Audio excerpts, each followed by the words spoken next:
Rowena, thank you for hopping on Freelancer Talks. Pumped to have you. Hey, where are you sitting?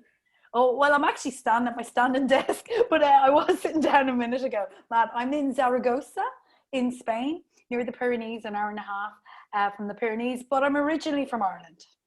And when did you go to Spain? What's because I know we met in the digital nomad circles, but yeah, what's been your last 5 year? My last 5 years, well, I was in Dublin 5 years ago, but we're almost 4 years in Spain. I would have started remote working in 2007, back when there wasn't that many digital nomads, and I did do a bit of traipsing around Bali and Thailand, working from early co-working back then. But yeah, so I have a family now, Matt, which changes things slightly. But I have a little girl who's 7. But that's one of the reasons I'm in Spain, actually, because one of the reasons I'm so passionate and advocate for remote working is I love the lifestyle, of course, but my daughter has asthma, and we had to leave Dublin because she was very sick to choose a drier climate in Spain. So remote work is very personal to me because it helped me improve my daughter's health. Oh, that's incredible. That's actually the first case I've heard of that one. I've heard a bunch where family had something happen, so they had to Yeah, move to say Detroit or a different yeah. region. But oh, that's incredible. Okay, so you moved to and how did you know Spain? Like, had you Well, been we there had before? some, yeah, well, we had some contacts. I was working freelance in Dublin, actually with a couple of contracts, trying to survive on very little sleep with a sick child, which some people tuning in might identify with. And my husband was working with a tech company remote 5 years ago, and they had a satellite office here in Zaragoza and a couple of other places in Europe. And we came and scoped it out, and it's a very dry climate. And she was only 3 at the time, and we said, what have we got to lose? If we move, hopefully her health will improve, and it did. And also, we were both remote, so you don't hear the stories about remote family moves so much, but it really changed our lives, and it meant I started building my business remote. My husband, he's moved on since he's with another tech company, but it's all good because we had that flexibility. And as a woman, to say from an equality perspective, it really helped me maintain my career. And I've always been freelance solopreneur since then. And having that option to first take care of her health, Matt, which meant that I could sleep and then work and earn in the new place, in the new location. Also, of course, we had to learn Spanish, and we all speak Spanish now, living here nearly 4 years. But I kept a lot of my Irish clients. I kept a lot of my international clients. And it's a really good example of how remote work can really enable career progression, uh, enable you to keep a career if you've got a challenging family situation. So I think this is one of the most underestimated slash talked about components of remote work because usually it's the young 20 to 30-year-old, person that's going to Bali and showing off their blogging, right? And that's not reality. Reality is we're, between 30 and 70, having a family, having to worry about Yeah. education and all that kind of stuff. And so I love that. And one of the focuses that we actually, a lot in the book, we bring up a lot of mothers that are able to keep their Yeah. career going because of freelancing slash remote work. So, which before we dive into what I think perfectly dovetails into that, just let's hear a background of yourself. You told us a little bit about Yeah. Ireland, but yeah, let's hear your Yeah, background. so my early career was in telecommunications, working in digital marketing, marketing comms for Vodafone, for Avaya, for various telecommunications companies. And I worked, as I said, back around 2007. I started working on a couple of remote teams, and I began to travel. And I spent time experiencing a little bit of that mix of digital nomadism before I settled down with my family. And then about 10 years ago, I got interested in education, Matt, and looking at training, corporate training, how we train people in and educate them in virtual communications, a little bit of marketing. And that changed over those years as I was moving to Spain to looking at virtual skill sets and remote team skill sets. And one of the main areas there that I've been interested in, and it's because I live it every day, is self-leadership and self-management. And within that, individual worker well-being. So my career then progressed to working, I'm still with the university as an adjunct, a member of faculty. I teach on 2 remote work courses. They're the only academically accredited ones that I know of in Europe. And I'm really proud that I co-developed them with 2 colleagues. And it's looking at really practical skills for undergrad students in what they need to remote work. So that's one strand of where I am now with my business, but other parts of my business also includes working with lots of big insurance companies, well-being providers for teams and for individuals. And that's the bit that I love, because like we were talking about before, it keeps me right. It keeps me sane. I remind myself every day that I chose remote work as a way of working before COVID, before the hype, before it was forced, because it enabled me to take a nap in the middle of the day when my daughter was sick and I needed to catch up, and then go back and pick up on my work in the evening. It gave me that flexibility. It kept my career alive when it looked like it could be shut down. And the reason I love it is why today I try to advocate for that work-life balance, and that really, you know, for the freelancers listening, how important it is to be your own self-leader in terms of your well-being. That when you turn up at the computer, you want to turn up as your best self. So that often means looking at your downtime, Matt, not what you're doing when you get here. It's what you've done outside of work. I mean, life is limited at the moment because we can't maybe move around as much. I understand the challenges, but even more so, I believe you have to look at what nourishes you as a person. Yeah. Exercise, downtime, music, creativity, whatever. Yeah, no, that's incredible. So at a high level, the self-leadership and self-management is sort of, I think, a good topic that we can use to drive the rest of the discussion. And I think what's really, really crucial about that is, listen, when you're working for yourself, one of the things that we've taken for granted is when you worked for a company, they spent millions of dollars to figure out leadership principles and training to put you in a position to succeed. And so, like, if a company's paying you, say, $100K a year, they're really spending actually $150K a year on you so that they can implement things like leadership training. Yet when you're on your own, there's none of that. So I'm so pumped, and that'll dovetail into the next. And one thing I do want to call out is, yeah, you started in 2007. So this is, this is great. It's not two people who started doing this 6 months ago and are claiming experts. So, hell yeah, let's roll. So, no. And I think one other call out too that I want to make sure, those listening can hear is, like you said, you were one of the first professors to actually focus on remote work / having two remote work courses. That is, yeah. I remember when I was in college, I didn't have that. In fact, I was like, how to use an iPhone to email. So no, this is crucial, right? Yeah. Well, let me give you just one practical example. I've just ended some assessments, some marking for one of the courses, and we did peer review video presentations. So the students had to come on, present a topic, and then they peer reviewed each other through the learning system. So they have been taken through the principles of good remote presentations, good remote meeting practice. And then, so imagine have been shown that, like using Zoom, using whatever system, understanding how to present, prepare your background, speaking slowly, using captions, all those things are practically in the courses I'm involved with, because I work with 2 full academic lecturers, and they go, Rowena, you're working remote, your company is remote, your full operations are remote, what do we need? And I'm like, we need to actually give them the skills in practice so they know how to do it. Yeah. Okay. I mean, I want to have 5 hours with you just to talk about how to take a meeting from the boardroom to the Zoom room. But what would you say are some of the key differences? And I think one thing I really want to hone in on actually is, like, how do you say this? A lot of times when people talk about remote, they're trying to translate the office into a remote setting. And I always say that's a horrendous idea, because there's bad things about the office we don't have to replicate. There's good things we should, but there's bad things we don't have to. So what would you say are some of the key differences between in-person meetings and remote meetings, especially with peer review? That's so. Well, the main thing is you don't have those visual cues. You don't have that if you show a picture of 5 people together in a meeting room with a flip chart, Matt, with sharing computers, sharing paperwork, having a coffee, making eye contact, having tactile, all these things we can hardly remember now in our new world. That's all gone. And so everything has to be so much more intentional, from, do we need the meeting in the first place? Very important when it's a virtual meeting, right through to the planning before it, then filling those gaps in the actual virtual meeting.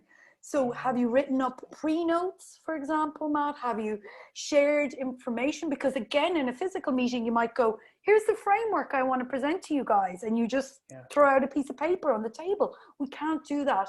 People can sit and digest it. Whereas if you can share it beforehand and send it out. So the planning is so important. And then that what's called sometimes over communication or intentional communication. Yeah. And what happened during the early stages of pandemic, everyone moved to too many meetings, as you know. There was that knee jerk. There was just a meeting, like too many meetings. And we caused total Zoom fatigue and people just being worn out. And one good thing that came from that bad experience is people have gotten better in what I've seen. And they are, why are you asking for the meeting? What's the purpose? Yeah. You know, what, is there pre-reading? What can I do to prepare? Is there someone taking notes? Is there actions afterwards? But again, working in this virtual world, I mean, you and I are doing it, hopefully looking, you know, doing it because we're seasoned. We cannot assume, and this is because of digital literacy, and I want to call this out because there may be people who tune in and go, I'm really uncomfortable on video. I don't know how to use video. And isn't it interesting? A good teacher or a good leader even, and they would go hand in hand, would work to the lowest common denominator. Do you know what I mean? They would say, who in the room doesn't understand or might have a trouble with my language or my use of English, or could I use graphics to explain, or they would work to that lowest common denominator. It's not a negative thing. It's being inclusive and conscientious of your audience and also helping people to understand. And so what's happened is that's what you need to do as a person who understands how to run a meeting. You need to include everyone as much as possible. And, you know, it's not maybe the good news, but if it will take more preparation, and then you will achieve those things once you've been as explicit as possible in your exchanges. And I think one major thing that you just called out there, so to sort of summarize, you mentioned the visual cues was one of the things that's the most different, right? And we're going from, how do you say it, in person where things can kind of be more spontaneous and off the cuff, to when you're in a remote setting, it's easier to have fatigue when you're meeting like this. So you have to, you know, take some of that and make it intentional.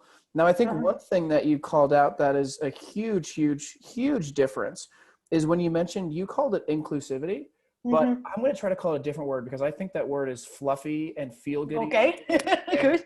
Doesn't have a KPI associated to it. Right? Good. So, like, thanks for telling me 23-year-old millennial about your inclusive policy, but like, what the hell is it actually doing for us? But so when you say inclusivity, I think it's that lowest common denominator. And what remote can do is it can distribute the ability for everyone to add value. So instead of having one usually, you know, macho person at the front of the table stealing all the energy, remote says, nope, we have 5 to 10 people in this room. Every single person has looked at pre-notes. Every single person has left comments prior.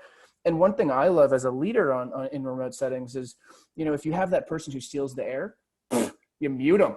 Or it's easier to drive the conversation where everyone gets to speak. Exactly. And the little thing is, I mean, we all know kind of the science behind like this, right? Like when you're in a meeting and you put your hands back, so you feel bigger, you cross your legs, so you seem like you care less. That bullshit's gone. It's now about who actually has the insight. So true. Okay. So true. But Matt, just to say inclusive, and thanks for picking me up on that language, participative might be a better way of framing that. Yeah.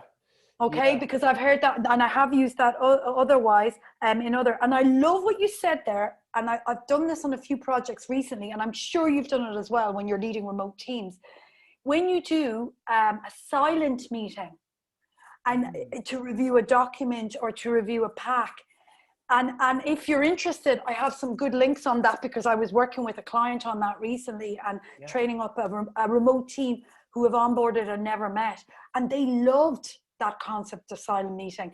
And afterwards, the feedback was, it was so much more participative because it wasn't, you know, I'm a teacher, so I naturally want to try and, you know, speak and maybe suck the air up. But I know it. I'm Irish. Shut up, Rowena. I know it. I'm Irish as well. I can take it. I've been on the planet long. You're going to not stop talking, then fight me. Let's. But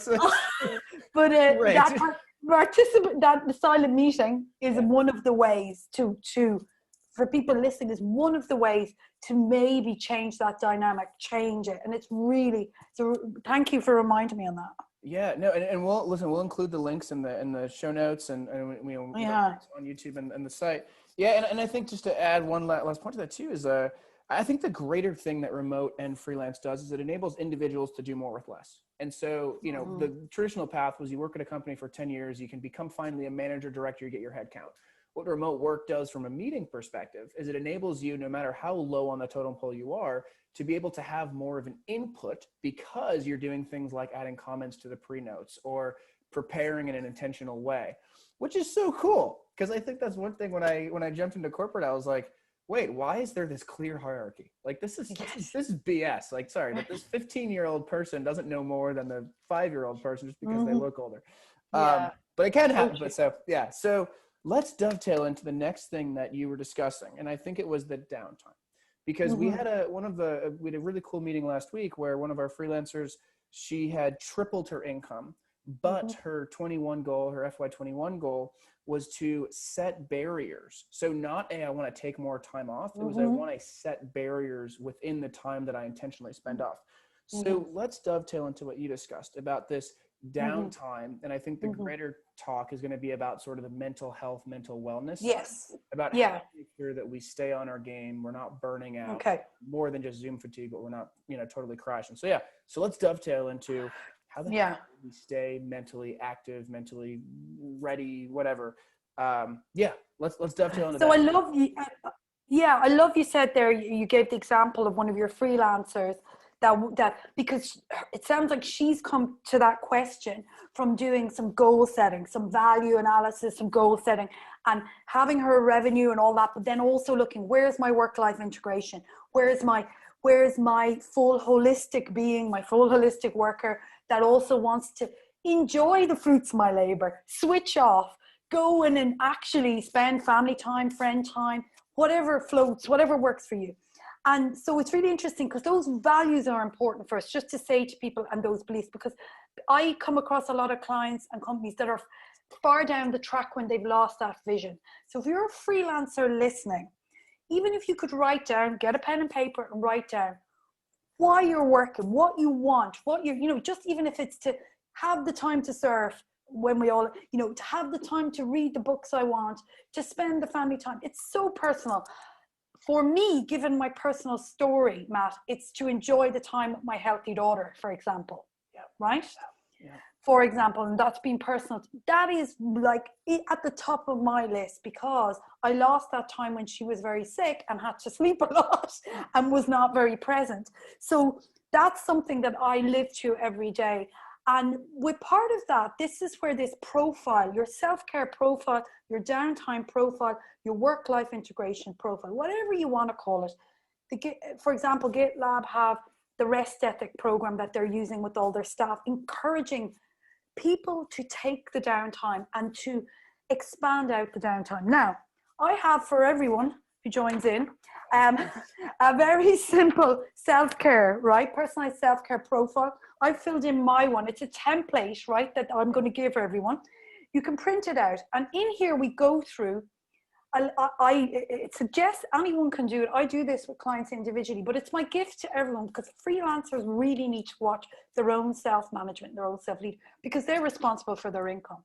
And it asks, it's very simple, Matt, it asks you to list what are your main self-care activities, right, that you want over a week, more than 40 minutes, okay?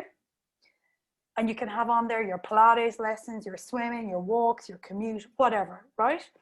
Then, it could even be listen to a podcast start to end. It could be reading 2 chapters of a book together, whatever. Yeah. Then it looks at the short breaks, the shorter moments, because this is what people often have problems with. They have a particularly busy day. They lose the significant. They might lose the lunch break, the Pilates class. They can't go for a walk because it's raining. And then they don't top up with some small things. Gotcha. Right? Gotcha. Like some meditation, a bit of breathing, listening to some classical music start to end, whatever, a short walk, you fill in the gaps. What suits you, you will know. Preparing a meal, a healthy meal, whatever. Then we also, because we're in such exceptional times, need to be investigating some new things. So we need to keep that self-care bucket topped up. So for example, I'm doing some mandala drawing at the moment. Whoa. Whoa, this is beautiful. You did this, Rowena? I did this with my daughter the other day. We did it together. She's only 7.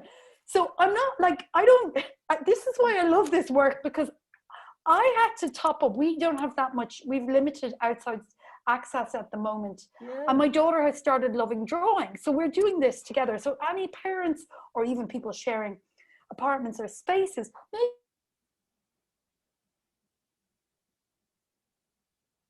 together and make them a together activity. Yeah. Okay. Actually, this reminds me of, I feel like a lot of partners out there, we keep hearing, right, of relationships are getting sunk because of remote working. So people out there that are in a relationship that are like, I'm hating my partner right now, get drawing. Sorry, keep coming. Yeah. Get drawing, get knitting, get doing the crochet. Yeah, exactly. But and then the last piece of the template just asks you how you would make sure that you implement them in reality into action into your daily routine. And that can be making sure that you have it in your schedule, Matt, that you make a commitment maybe to an online, course, that you sign up to a subscription for audiobooks, whatever helps you commit, right?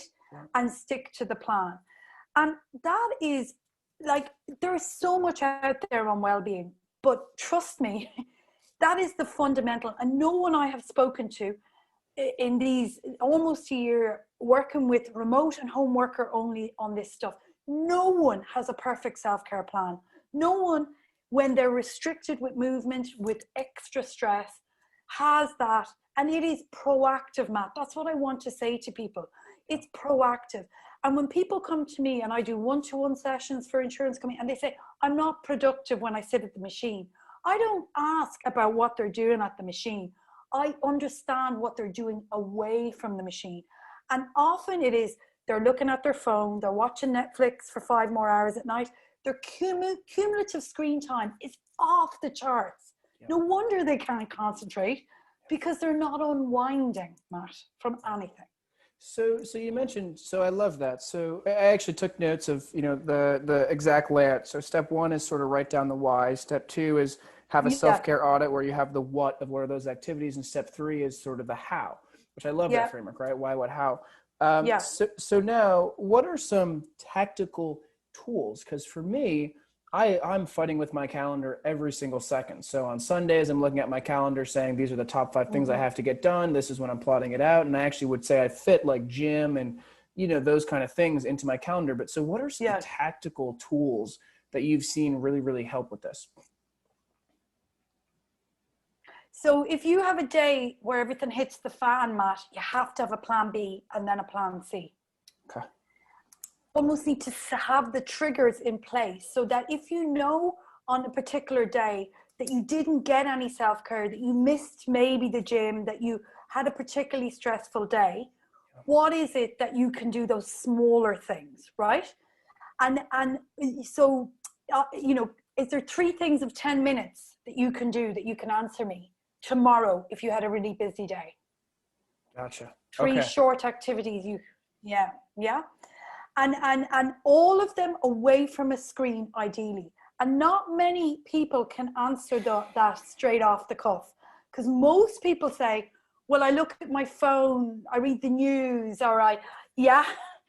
If you pin people down and say 3 things that help you unwind, that help you disconnect, that are about 10 minutes in length, 3 different things. And thinking of the senses is the other way.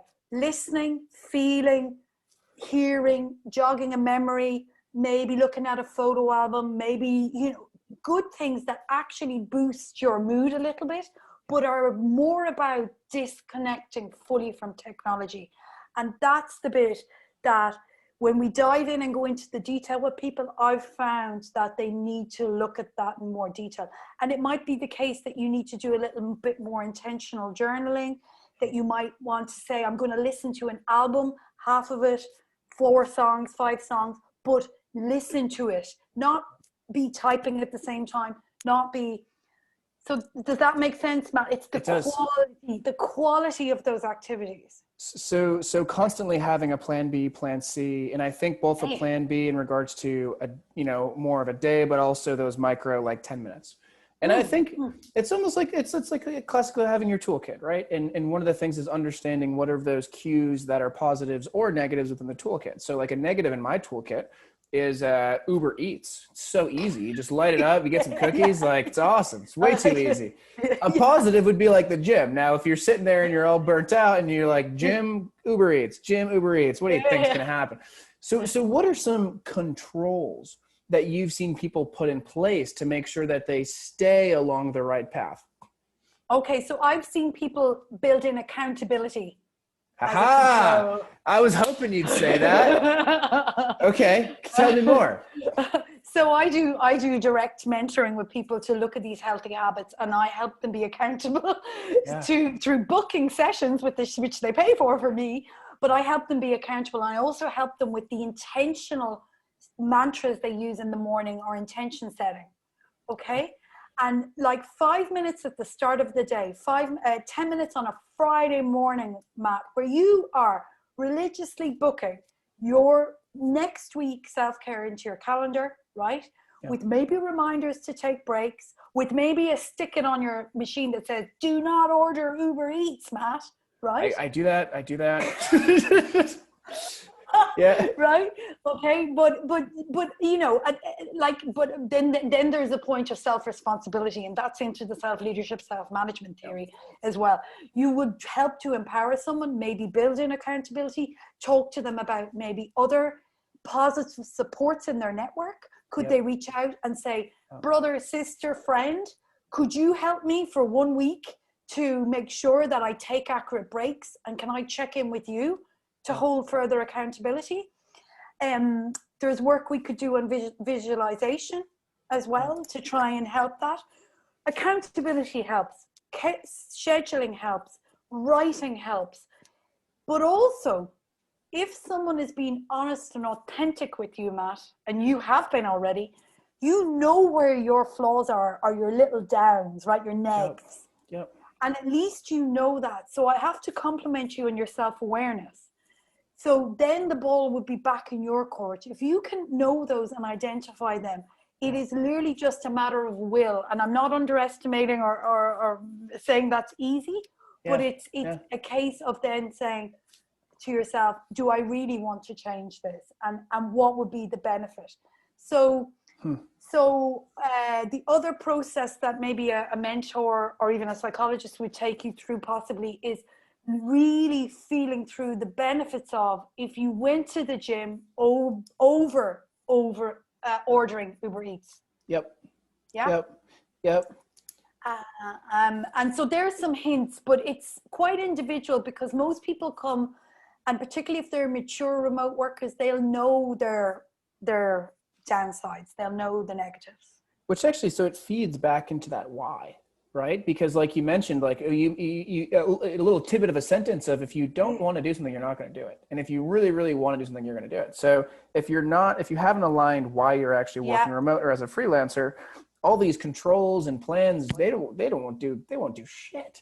And so, no. And one thing I actually think that you called out as part of accountability that I wanted to call out is that, I don't know the exact, so that psychological insight where I forget, they would take two profiles of people. One is super disciplined. One understands they're not disciplined. You would expect, it's like the marshmallow test. You would expect that the super disciplined person would be the one that would become very successful. And I forget what psychology, probably Kahneman or Tversky or one of those, right? Yeah. But so what they found out was it actually wasn't the super disciplined people that ended up being very successful in how they measured. It was the people that recognized I'm not disciplined and they set the right controls, right? Little things. Actually, this is probably bad, but next to me, I have my running gear. It's all on the floor and the socks are there. The shorts are there, whatever. Cause I know I'm not going to want to go into my closet and grab it, but it's right there. So I'm shaming myself to keep looking at it and say, oh, shit, I haven't ran yet. Well, I mean, no, that's really interesting. But can I just share one thing with you that I've learned? Yeah. Through the years, it took me a while, that I'm a morning person when it comes to exercise. And if I don't get out and do it in the morning by a certain time, it's gone for the rest of the day. You're one of those weirdos. I do break that my own. Just kidding. Just kidding. but hang on. But the positive is on that is, Matt, when this is what, if I was mentoring you, I'd go, when do you definitely get out and do your run? You know, when, so you would look at when you're doing it through a little bit of reflection and from taking stock, doing some writing. And then what a mentor does is hypes up the positives. Okay, where are you doing good? Let's do more of that. Yeah. When is that working time of day? Let's do more of that. So I want to answer your question about controls and success by saying to people, focus on the positive. And the template does that. It's looking for what you're already doing and enhancing it. Gotcha. How important would you say is the community element of having people, whether it's, 5 to 10 trusted peers? You're kind of frozen there, Matt. Oh no, you're frozen. How about now? How about now? Better now? Should be good now. I can see you perfectly. How about now? Yeah. This is the beauty of Freelancer Talks. We want you all to know that you don't have to have perfect Wi-Fi in a production studio, and it still works. You'll still get the contract. But how important is the community element? Specifically, having peers or people to really, really, really social pressure you. I remember back in middle school when they'd talk about drugs, they'd be like, it's all about who you hang out with. And if your friends peer pressure you, you're going to do drugs. But so how important is that element of community, peers, you name it? I think in terms of supporting what you said there, your values and the why you do it, through to actually helping you support those healthy habits, then having open conversations, like even what we're doing, where I know, Matt, that running helps you unwind and keep a good self-care balance, right? Yeah. So if we were on a project, for example, and there was a barrier or a roadblock, in conversation, I could say, Matt, you might want to get out for an extra run tonight. And I might say, I'm going to do some painting, drawing with my daughter to unwind. And that's where, when you say community, it's really important, but also we both work on remote teams. And if you share that self-care profile and what you do to support your whole self, first of all, we're all human. And we cannot underestimate that me showing a mandala, which some people might go, oh, that's cheesy. I'm going to sit down and do drawing, guys, to help me de-stress. I don't care what anyone thinks about that, right? With kids colouring pencils, with markers, because I have mental health. I have stress like everyone else. I need to take care of myself. So if I, as a remote advocate, hopefully trying to break the stigma, say that's what helps keep me on an even keel, then Matt, you'll hopefully say, well, I find this helps. So even that starts the right type of open conversation. Gotcha. So imagine if that's established in your community. We're all being honest. We're all sharing what works. Maybe we can join together and create an initiative where we do walking meetings, where we set a steps challenge, where we have a safe channel on Slack to express our feelings, where we have a health channel on Slack. Think of all the good things that can come out of that. But segueing into what I wanted to also talk about is we start to create that safe space to talk about mental health and go, yeah, guys, this is how I take care of myself. This is what my personal downtime, but actually it's been a crap week and I'm going to sign off for a few hours, or I need to speak to someone, or it's been difficult, whatever. And when you've shared about your personal care that supports you, Matt, and why it supports you, the obvious next step in a conversation is, what are the signs if you're stressed, Matt? What are the signs if you're stressed, Rowena? What would you do then? Have you thought through, could I help you? Could the team help you? Yeah. And we start to have the conversations that need to be had. So how do you, because I think this is the last thing we're going to touch on. I think it's by far the most important thing we've talked about and we'll talk about. And I think it's, how do you break down or enable the environment so that people can feel like they can have these open and honest conversations? And because you touched on it, right? When I mentioned community back, which I think was a great pushback of, it's not this generic community. It's the deep connections where you feel okay saying running's my ticker, you name it. Yeah. And even down to, I mean, there's personal things you might want to say, right? And if, this is one of the problems with working in large companies usually is if it can feel kind of stale and you don't really feel like personal. Whereas in freelance communities, when you're having a little collective, you know, you're just closer. But so I'd love to hear, you know, what should our freelancers be thinking and doing to create spaces that they can have these very, very honest and open dialogues, like you mentioned, running, like what have you seen be kind of the best practice? So it's very obvious, but it really works. Non-social calls, non-work calls. So if you're in a collective, right? If you're in a collective, just even once a month, okay, look for that space where it says no work talk, okay? And you have your calls. Leading on from that, and I mean, that's where hopefully some good connections, some good exchanges happen. Leading on from that, support that with a social channel on Slack, on whatever instant messaging system that you're using that says funnies, gags, social channel, maybe have more than one, right? Which is the dog memes. Ours is GIFs. GIFs is our cue, right? Everyone that joins, we're like, you better send a GIF. So, whatever. And then people listening, I'm going to call out to people listening, because mental health, and it's why I've chosen to do this today with you, while we're having an open conversation. What has happened in the last year in terms of mental health awareness and conversation has accelerated 10 years what should be happening. So there are people listening who will go, I'm comfortable with talking about whatever, a personal experience, a family experience, maybe they're doing it already. Those people that are comfortable with that, lead a little bit the conversations, share. There's safe ways of sharing. I'll give you another example. A simple whiteboard, visual whiteboard, mural, mirror, whatever, where you just share your personal self-care tips, right? Okay. Then you lead on from that in a social chat where you talk about what we've just demonstrated, you know, Matt, and you know, if you were stressed, would I notice the signs? You said that self-care helps you de-stress, but if you were stressed, would I notice the signs? Now, people listening, and I'm talking to them specifically that are comfortable with this, could you lead by example by saying, when I'm stressed, I sweat, or I go quiet, or I decline calls. Yeah.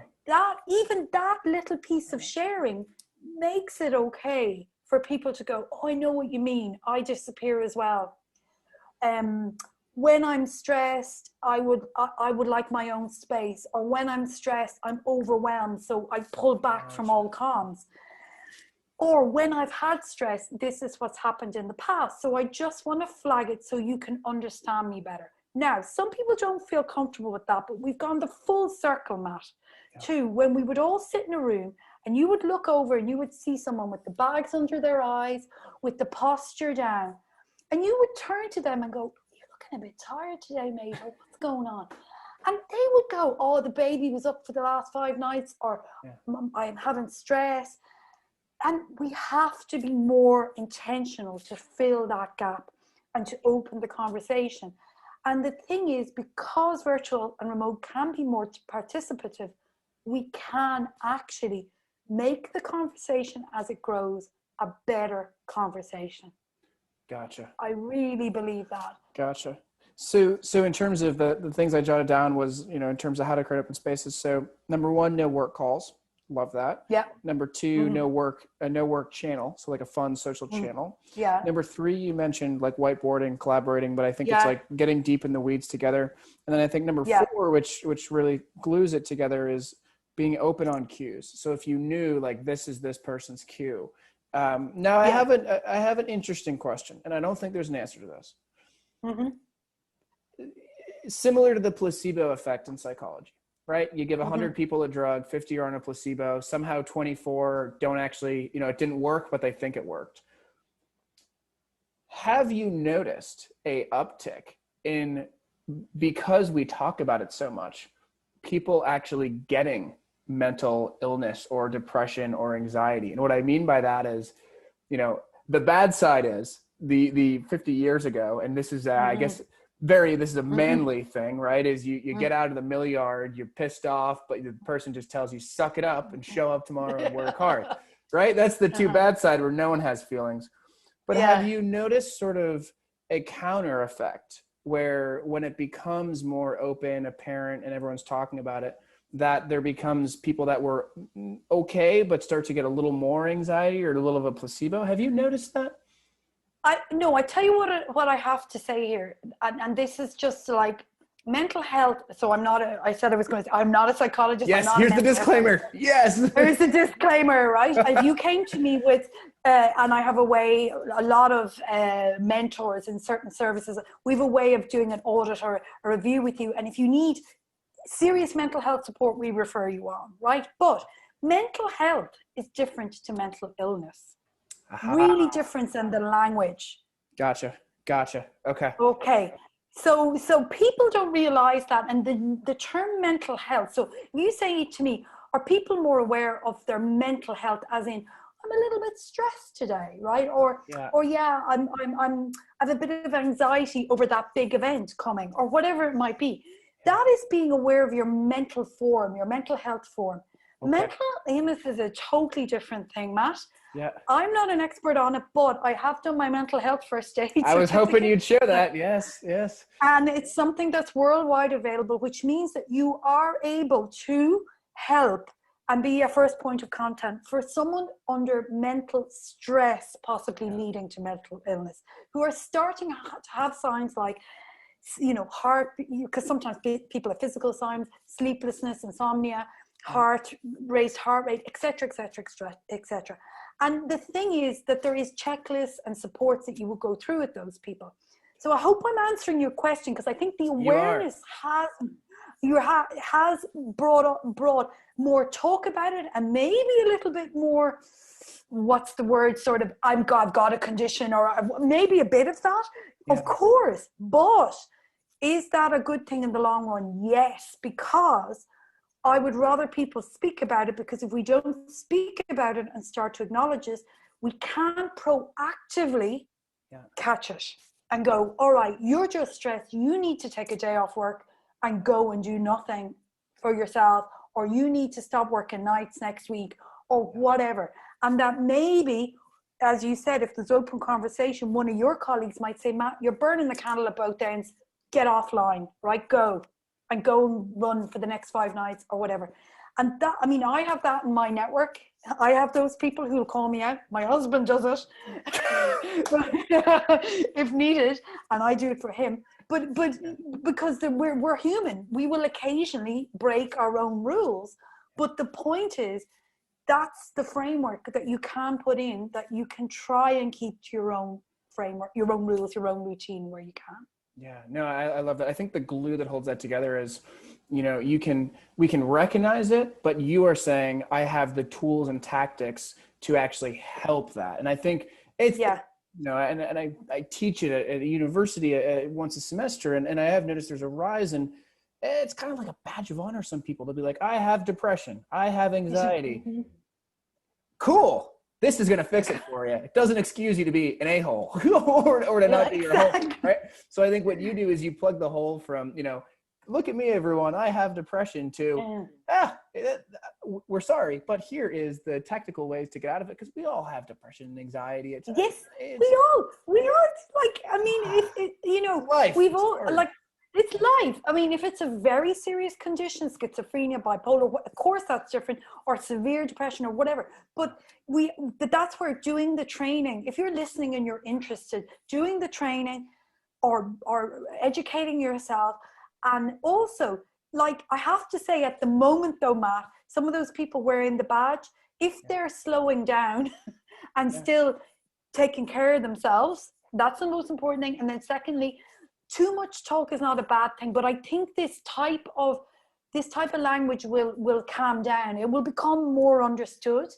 And the main message I want to say to people is, you are self-leaders, you are self-managers, and what you need to take away, please, from today is just spend that time enhancing your self-care. Know yourself well enough that if you got on a call with me, you could answer me what your 3-10 minutes a day supports are.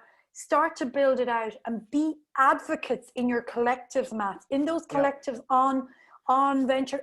Be the advocates that lead the way, because change is happening and we will all be healthier and happier if these conversations happen.